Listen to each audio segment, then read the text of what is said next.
start with. And then, I think we're going to go further than that. I think we're going to go through 9, verses 1 through 3.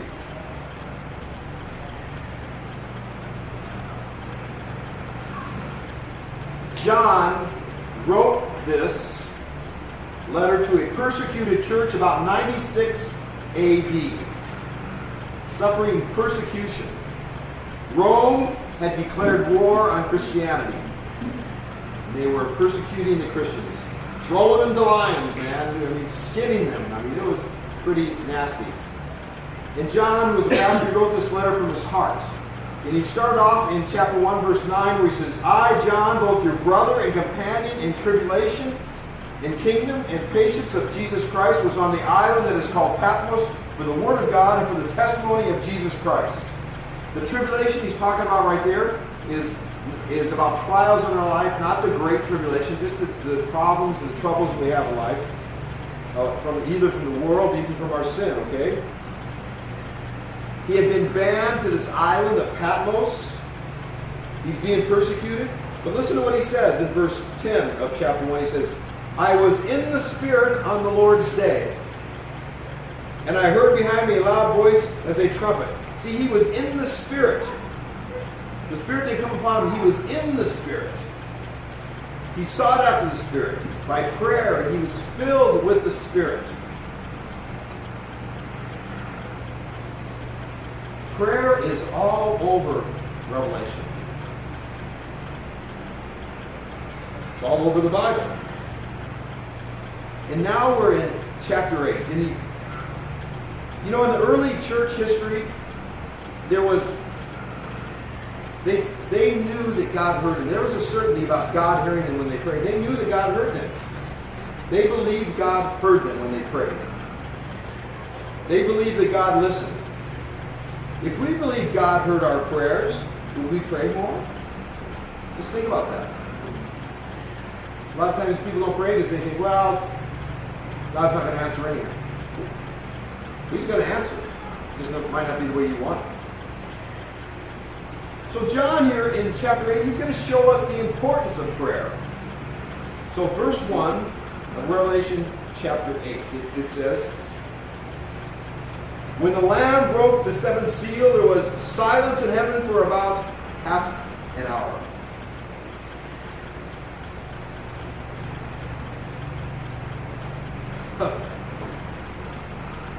Never mind. Can't go there. Why silence? Well, we're going to see why there's silence. There's silence here for about a half an hour. Verse 2 through 4 says, and I saw the 7 angels who stand before God, and 7 trumpets were given to them. Another angel came and stood at the altar holding a golden censer, and much incense was given him so that he might add it to all the prayers of the saints on the golden altar which was before the throne. And the smoke of the incense with the prayers of the saints went up before God out of the angel's hand. There was silence in heaven for about a half an hour, and I believe it's because God was saying, shh, I'm listening to the prayers of my saints. He was listening to the prayers. A silence for a half an hour. And this incense and the prayers are coming up before God. Psalm 141, 1 and 2 says, O Lord, I call upon you. Hasten to me. Give ear to my voice when I call to you. May my prayer be counted as incense before you. The lifting of my hands is an evening offering. It's an altar of prayer right here in chapter 8. And incense is being put into these prayers. And God says, hush, no talking there. No holy, holy, holy. Silence. Remember the angels around him, holy, holy, holy. Silence. The elders who are offering up praise. Shh. The angels worshiping around the throne. Shh. See, God is listening to every prayer. It has his attention. His ears are open. We live in a world of a lot of noise. If the electricity went off right now, it'd be so silent, there'd be no shh. No, it's kind of, sometimes when the electricity goes off, it's nice. It's silent. Except for the generators, people around us have generators. They can't have a few minutes without electricity, you know, it's going to kill them, I guess. Silence is nice sometimes because we live in a world with so much noise. We don't know how to hear each other very well. We talk, but we don't listen a lot. We converse, but we don't really hear people. You know, there's one exception to that. That's when two people are googie-eyed in love. They listen to each other, you know, when your wife's telling you how handsome you are, how your muscles are so big. Well, one time. You know? Sometimes, sometimes after people are married for a while, that changes. Doesn't have to change. I'm not saying it's in all cases. Miss Anna and I still in love. She still likes my handsome face. I still love her. Still the most beautiful girl in the world to me. But some people, it changes a lot. And I heard this little story. I actually told it to Brian this afternoon. This little story about a man, one of the biggest sports event in the United States is the Super Bowl. That's where the two, football teams, we're all watching football now. We're paying, not all of us, but a lot of us pay attention to football. Because two teams are going to go to the Super Bowl. And they'll be the champions of football, right? Well, this one man went to the Super Bowl. And he was in we call them the nosebleed seats. Because they're so far up there. Have you ever seen, you've seen on TV at the soccer games, you got all the seats of the people way in the back up there, you can't really see, they're so far. He's back there. He notices down, pretty far down there, there's a man sitting there in his open seat. During the first quarter, nobody sat in that seat. He thought, I'm going to go down there. See, maybe, that guy let me sit in that seat. So he went down there, and he said, sir, let me see, whose seat is this? He said, that's my wife's seat, but she passed away. And the guy thought, well, that's sad. He said, well, why didn't you give it to one of your friends? And he said, because they're at her funeral.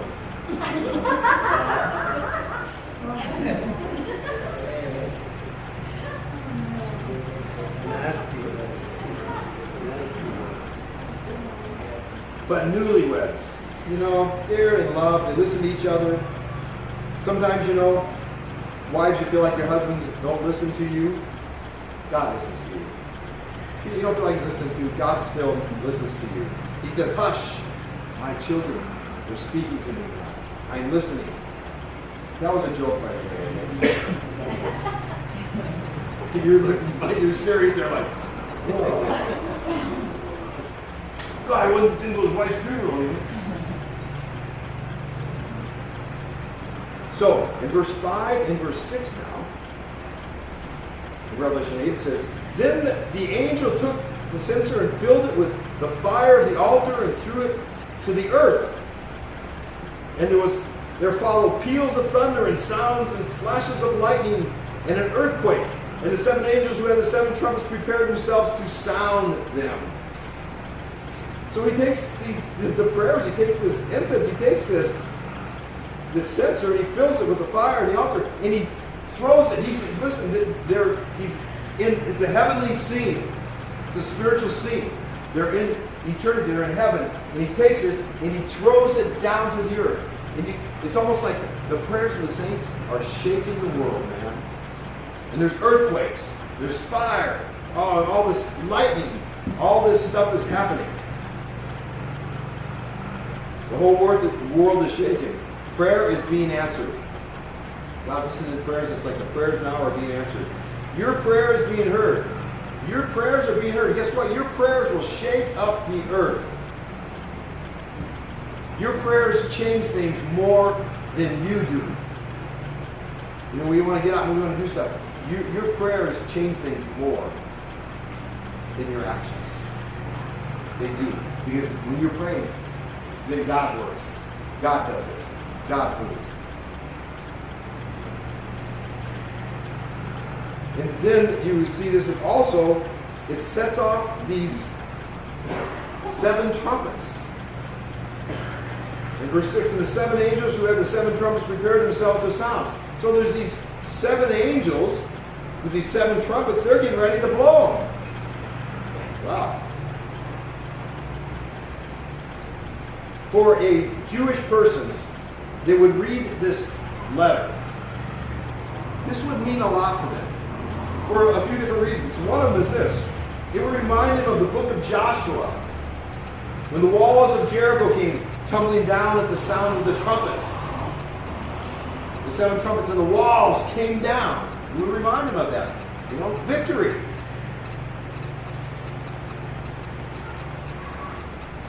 It's possible that's what was happening when the sound came, the trumpet, the walls came down. It would be music to their ears. Or in Numbers chapter 10, God made 2 trumpets. And when you go to war, you blow the trumpets, and it's a reminder that I am with you.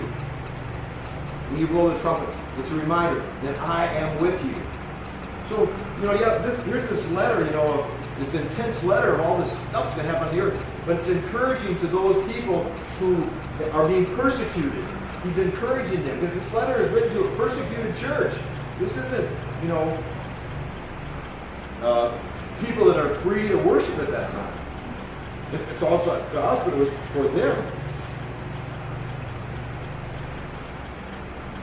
All the stories when you read the Old Testament when the trumpet blew, and Gideon,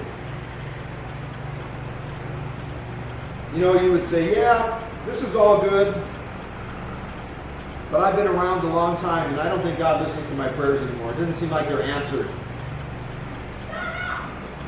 He doesn't hear them anymore. My child died of cancer. I lost my dog. I lost my house. Where is he at? It really doesn't work for me. I pray, but it doesn't seem to work for me. Many people would say that. Well, you're in good company. Because when you go back to chapter 6 of Revelation, 9 and 10, it says,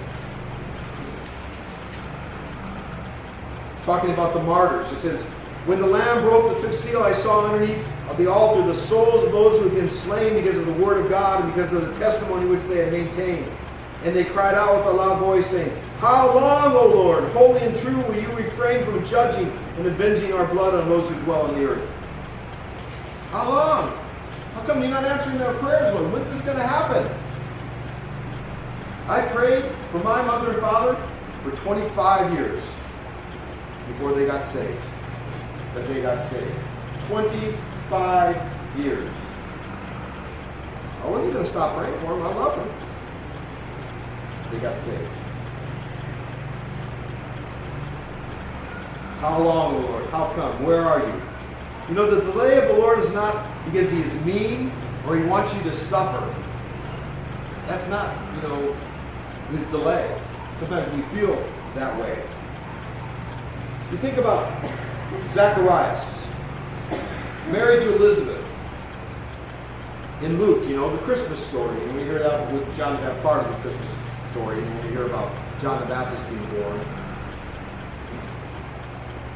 And when John the Baptist jumped in Elizabeth's womb, and Mary walked in the room, jumped, she was really old.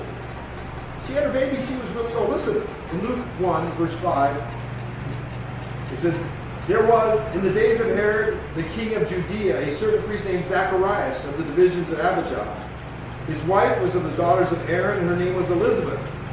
And they were both righteous before God, walking in all the commandments and the ordinance of the Lord, blameless. But they had no child because Elizabeth was barren, and they were both well advanced in years. You see, not having children back in those days, it was a curse for a woman. That's what they thought. It was a curse. And she's old now. She can't have children. She's past that age. It had been years, maybe 30 years since they prayed for children because she's way past it. In verse 8 it says, So it was that while he was serving as a priest before God in the order of his division, according to the custom of the priesthood, his lot fell to burn incense when he went into the temple of the Lord. And the whole multitude of people was praying outside at the hour of incense. Then an angel of the Lord appeared to him, standing on the right side of the altar of incense. And when Zacharias saw him, he was troubled, and fear fell upon him. But the angel said to him, Do not fear, Zacharias, for your prayer is heard. It's a long time later. Your prayer is heard.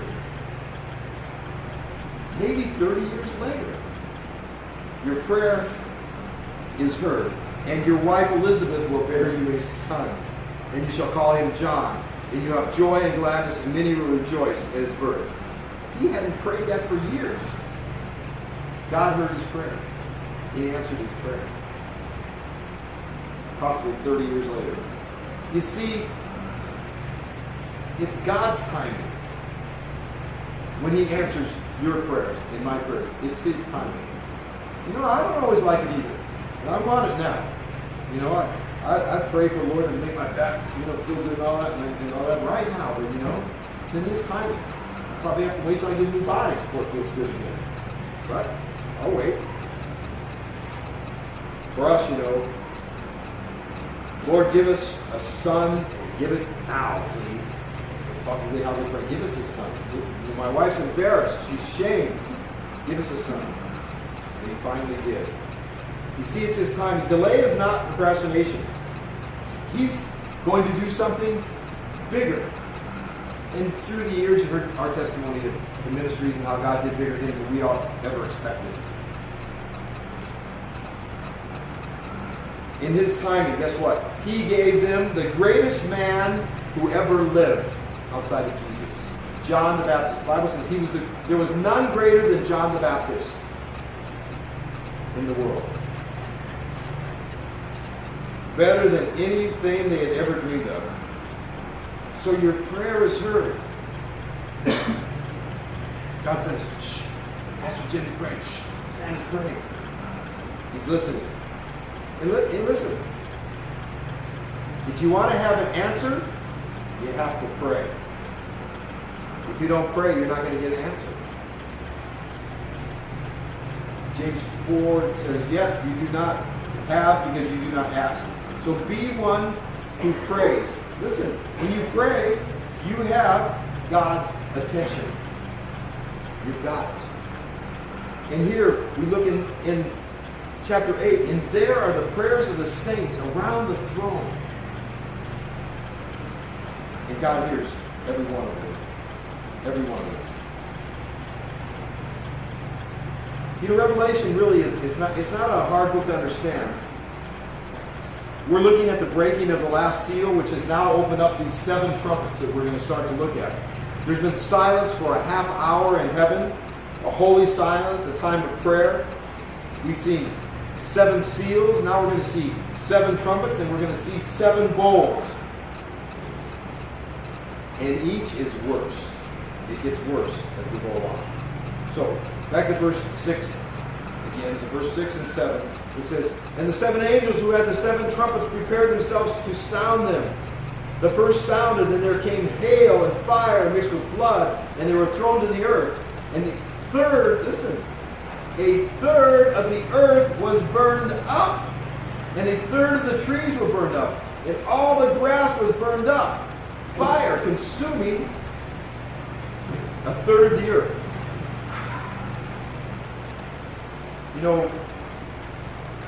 Just think about that. We freak out when an acre or 2 gets burned up. We freak out. It's burning. Those peninsula gets some fires and we go, oh! A third of the earth is going to burn up. When this first trumpet sounds. And this is just the beginning. Just the beginning of judgment. It says, fire consuming a third of the earth, hail coming down with blood. It could describe some kind of nuclear weapon. Could describe that. It could be that it causes that. Man, every weapon that man has ever invented for war, he's used. He used every weapon. It's just something that happens. And when a nuclear weapon goes off, it brings a firestorm. It just consumes everything. It can bring winds up to over 200 miles an hour. They say 215 miles an hour winds. It consumes everything in sight. It burns it all in this intense heat.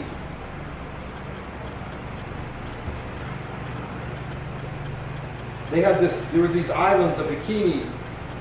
The Bikini Islands.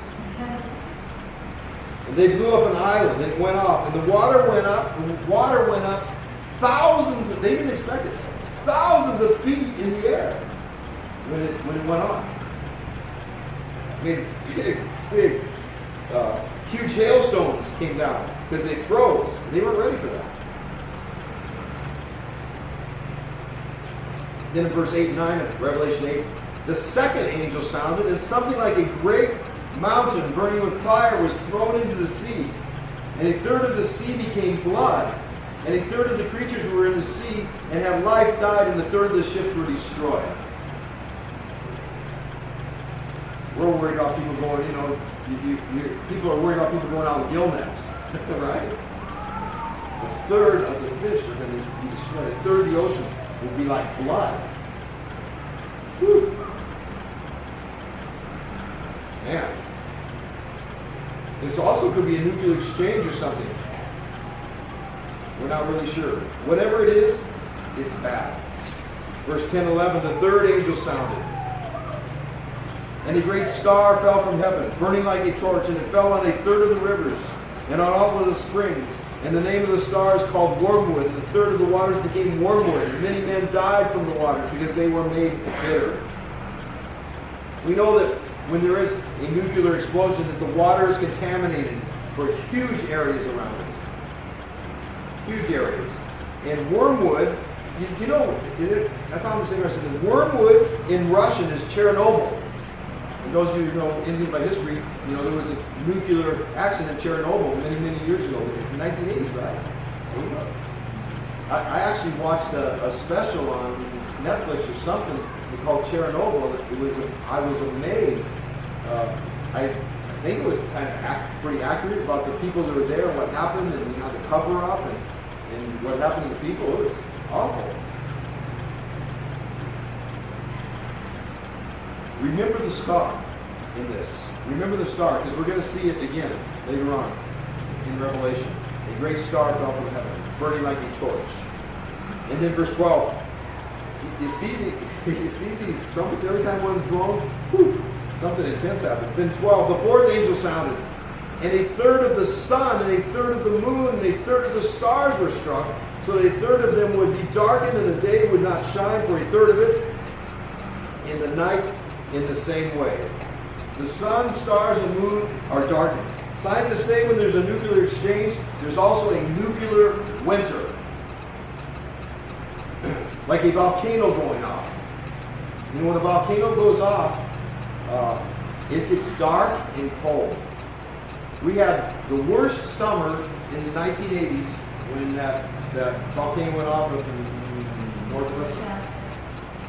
Shasta. That volcano.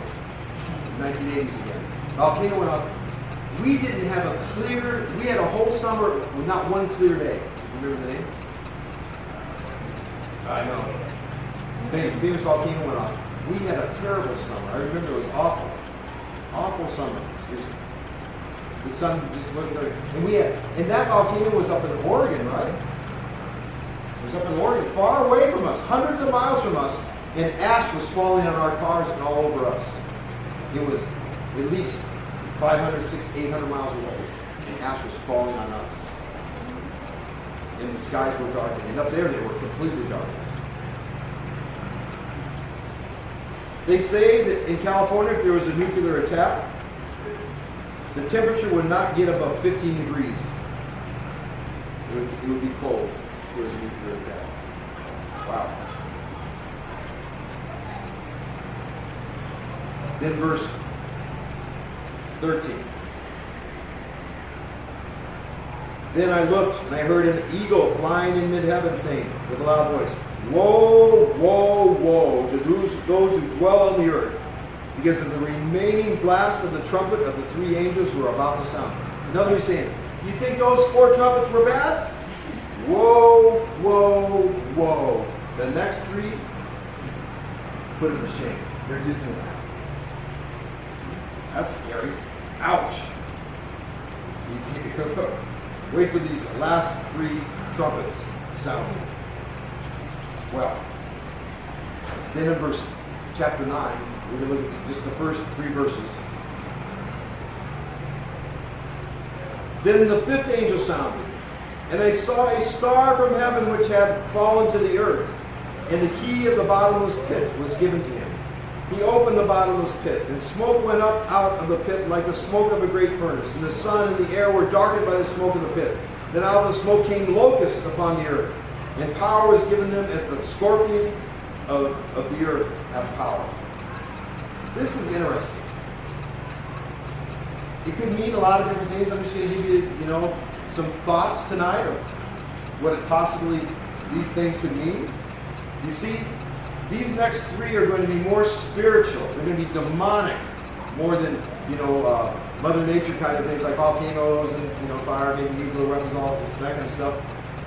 These next three are going to be more demonic, spiritual type of attacks upon the earth. Okay.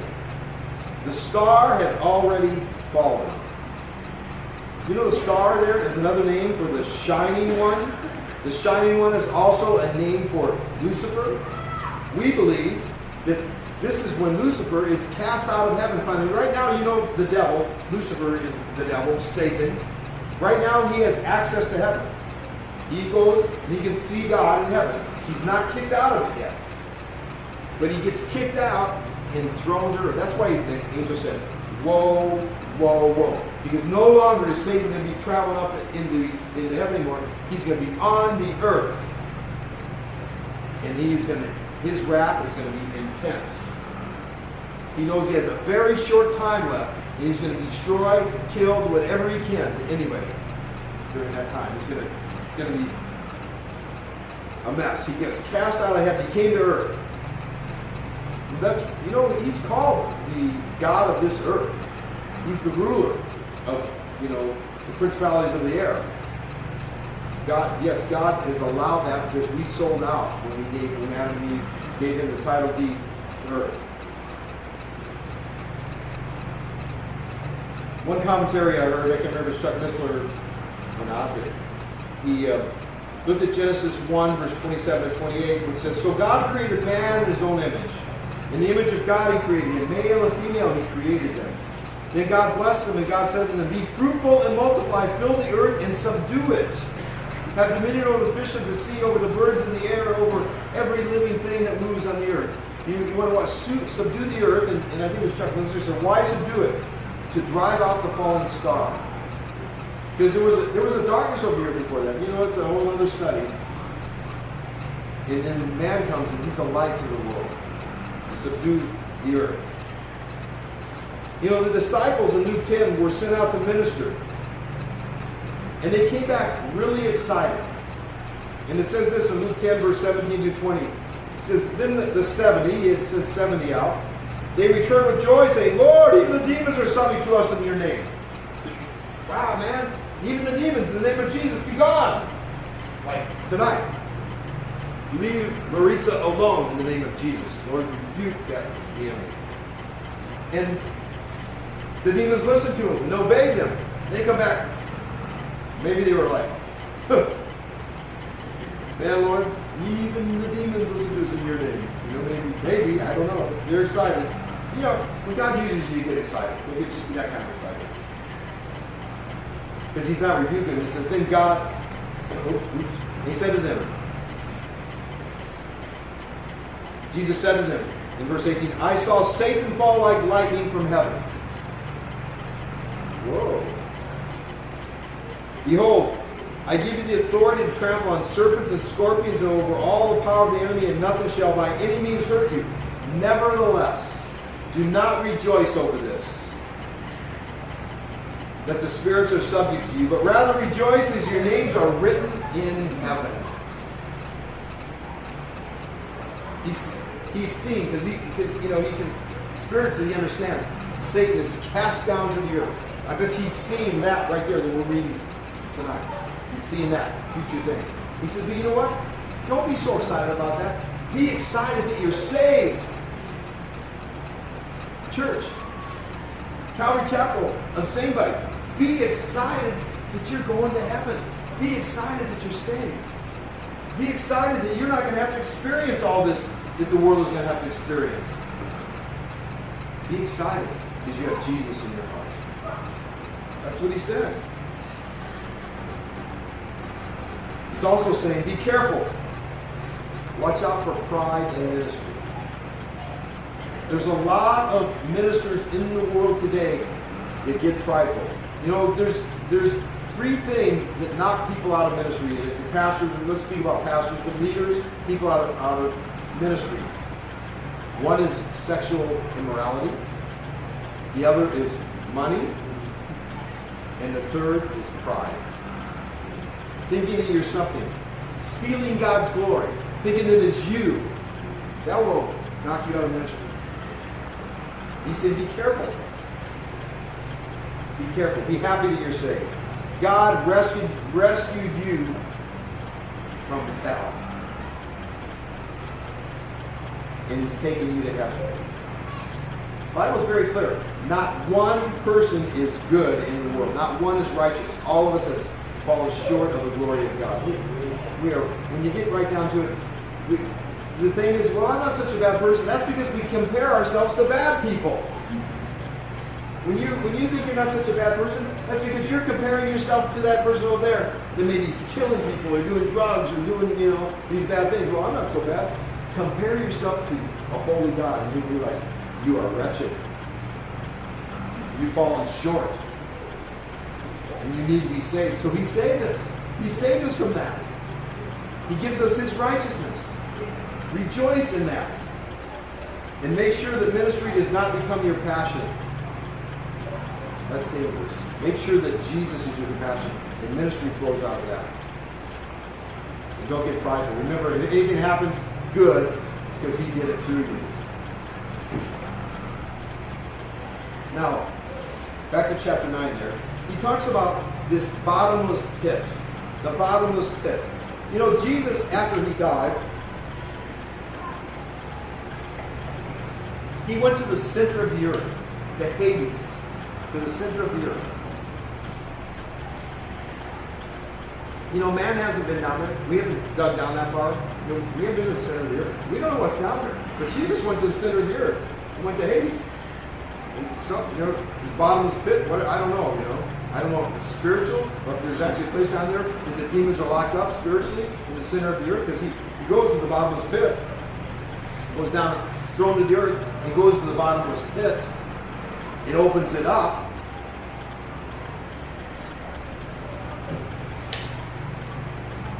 But Jesus went down there, called Hades or hell, and he ministered to the Old Testament saints that were down there. See, the Old Testament saints out of the Old Testament, when they died, Jesus hadn't died yet on the cross for their sins. They were waiting for that event. They were looking forward to that happening. Jesus died. And then he went to the center of the earth and told them, and he set them free. And then he went to the other side where the bad guys were. He saw them too. And then he let them all know down there, you're done. It's over with. And the saints are set free. Remember the story of Lazarus at the bosom of Abraham?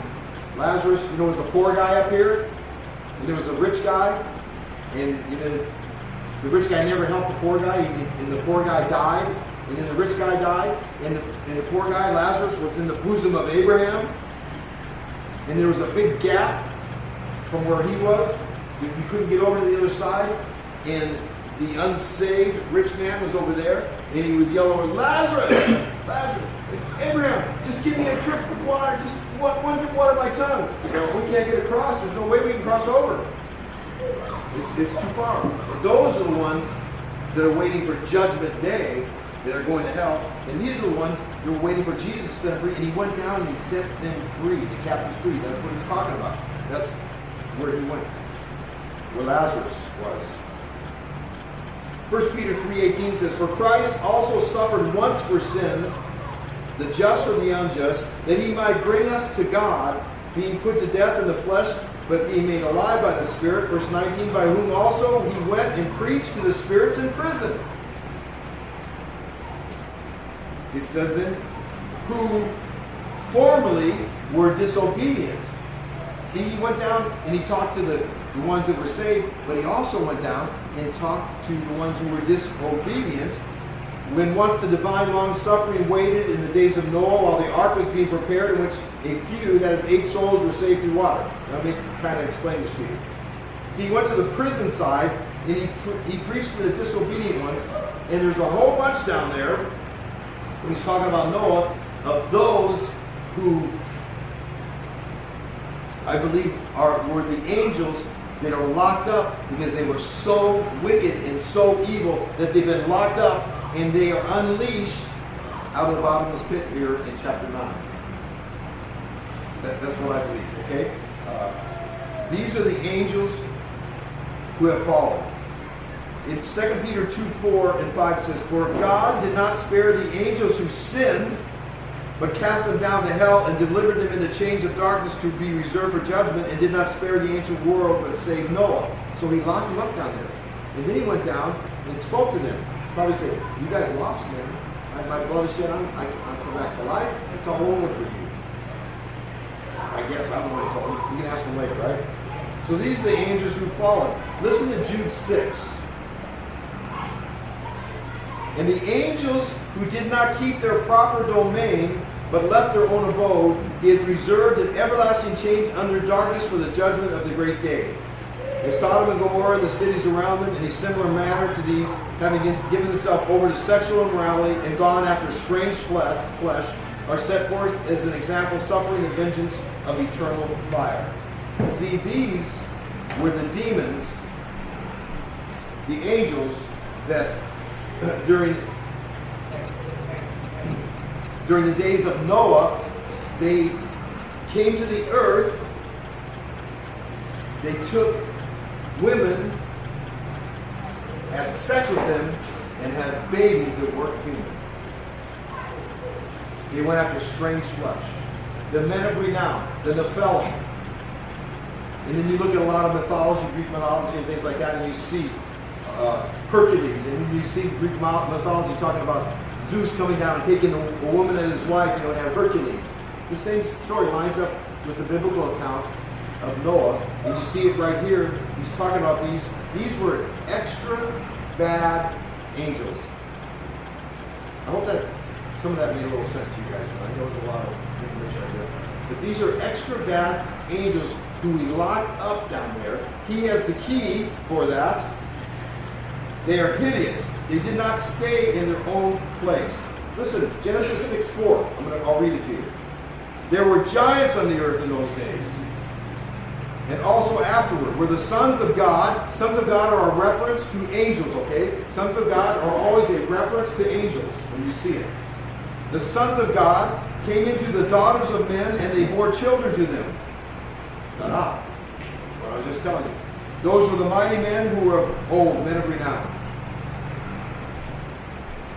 1/3 of the angels fell with Satan. Then they had these Nephilim, these Anakim. Goliath and his family was part of that race, I believe. You go, well, why did Satan do that? Why did they do this? Because he was trying to wipe out the bloodline of humankind so that Jesus couldn't come. Satan has always tried to destroy the bloodline that Jesus was going to come through. That's why he's always tried to kill the Jewish people off. With Pharaoh. Pharaoh, killed all the babies, remember? So that Moses wouldn't come along. And then you had King Herod, and on and on and on. Hitler, trying to get rid of the Jews. Trying to stop the bloodline of Jesus earlier on. So you have these fallen angels. The flood stopped it from happening. Here's my personal belief, okay? I think the only human flesh that was left that was purely human, I think was Noah and his family. I think that they had tainted the blood of man.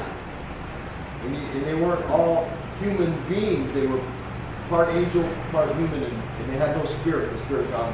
That's just my belief. And God wiped them all out to stop that before the whole human race got tainted. To save the bloodline of Jesus. That's my thinking. So these guys are locked up in this bottomless pit, locked away because they're so bad. And now, in verse 9, it says, and I saw a star from heaven, back to Revelation 9, verse 1, I'm sorry, 9, verse 1. Then the fifth angel sounded, and I saw a star from heaven which had fallen to the earth, and the key of the bottomless pit was given him. So this star, Satan, is thrown down to the earth, and the key to the bottomless pit is given to him. What's the key for? To open the door. Right? You know, you get a key, open the door. He's got the key to the bottomless pit. That means he can stick the key in and open it, and those guys can come out. Right? Yes. Well, and he opened the bottomless pit, it says in verse 2. And smoke went up out of the pit like the smoke of a great furnace, and the sun and the air were darkened by the smoke of the pit. Then out of the smoke came locusts upon the earth, and power was given to them, as scorpions of the earth have power. Scorpions. I believe these scorpions are these creatures, these fallen angels, these wicked angels. This is a terrible scene, man. But Jesus went down and told them, guess what, guys? You have no more power over my people. I shed my blood for them. Their sin is forgiven. They are going to heaven. I paid the price for them. He paid the price for us. He preached the good news to them, but they couldn't be saved. But he preached the good news to them.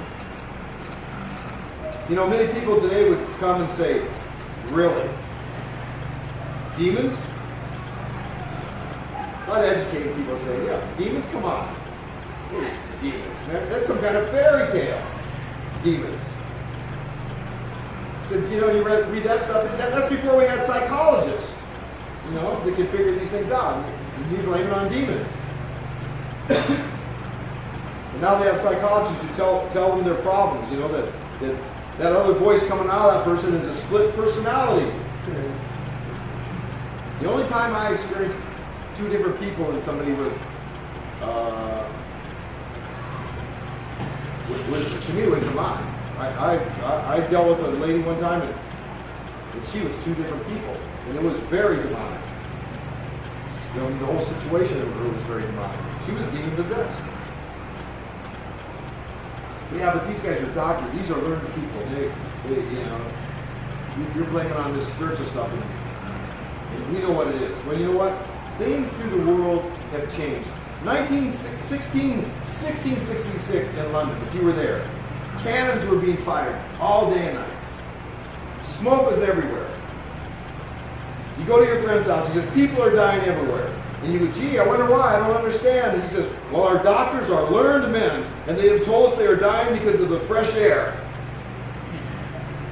So we light fires and close the flue so we can stay away from the fresh air and live. This is true. I mean, there was a time when they went and told doctors that they should wash their hands before surgery, and they thought, you're nuts. Why would we do that?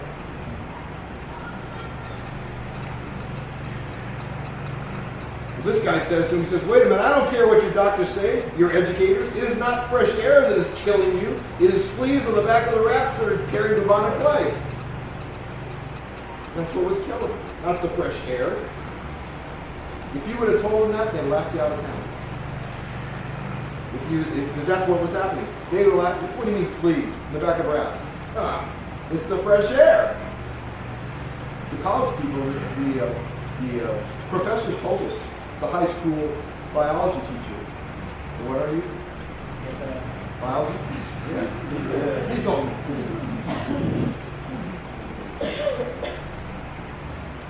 So our doctors and our psychologists would tell you, you don't believe in demons, do you? That was before we had psychology. We've been enlightened. It has nothing to do with demons. The Bible says the problem is spiritual. The powers in spiritual places. That's what my Bible, we just read it. We just went through that in the Word. We are not fighting against flesh and blood. We're fighting against spiritual powers in high places. Read your book. It tells you. So here in verse 3 that these fallen angels, these demons are released in the earth. And they're going to cause things that aren't even real to us. Destructive things. And you know what? There are demons out there today.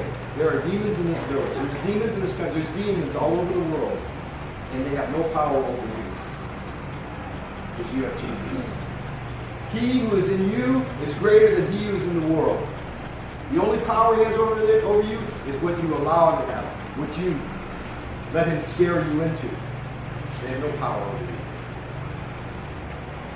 I mean, I haven't been dealing with demons a lot here, but sometimes we dealt with demons here, and every time we dealt with them, they left. We went to a friend's house, and she was haunted by this spirit that kept appearing in her window when she would go to do her dishes. And when we went to see her, she was like a zombie. She couldn't even think straight. She was so scared. She'd seen it so many times. She was so scared. And Mr. Rick Wilson, you guys remember Rick Wilson, right? Rick and I went over to her house, and Rick was a little, he was more up on this stuff than I was. So, come on, Rick, let's go. I'm just tagging along with him. We went over to that kitchen window, and when we started getting close to that window, my hair started. By the time I got near that sink, my hair was only that long. It stood up that long. I could sense the presence of this demonic spirit, like in the name of Jesus, be gone. We prayed. Shoot, hair went down. And Rick says, "No, let's go to the bathroom." Because he said he went that way. Went to the bathroom. As soon as we got over there, hair went up in the name of Jesus, be gone. No, we went to the thing was running around everywhere in the house. And then finally we had prayed in every room, it was gone, and never came back. And she was fine after that. And she came back to normal. We had a young girl over here last year, 2 years ago, I don't know when it was, when the demon was appearing in her window. She sleeps with her two sisters in bed, three of them are sleeping in the bed. At midnight, the demon knocks on the window.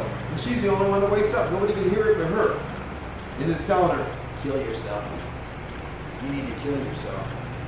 You need to kill. I don't know how I say it. That's what she came. We were here on Wednesday night Bible study, were we? Yeah. Arlene, you were here too, right? We were here.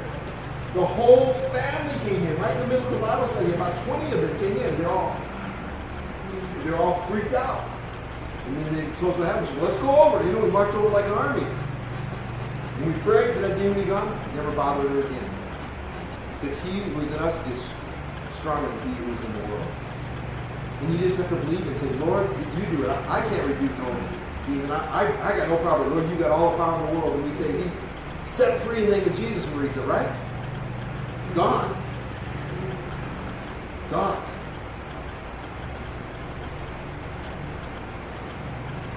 Next week, we're going to look at the work of these fallen angels, these demons. We're not going to get into it tonight. We're going to look at it next week.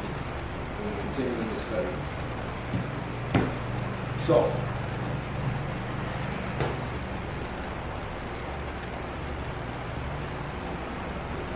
let's pray.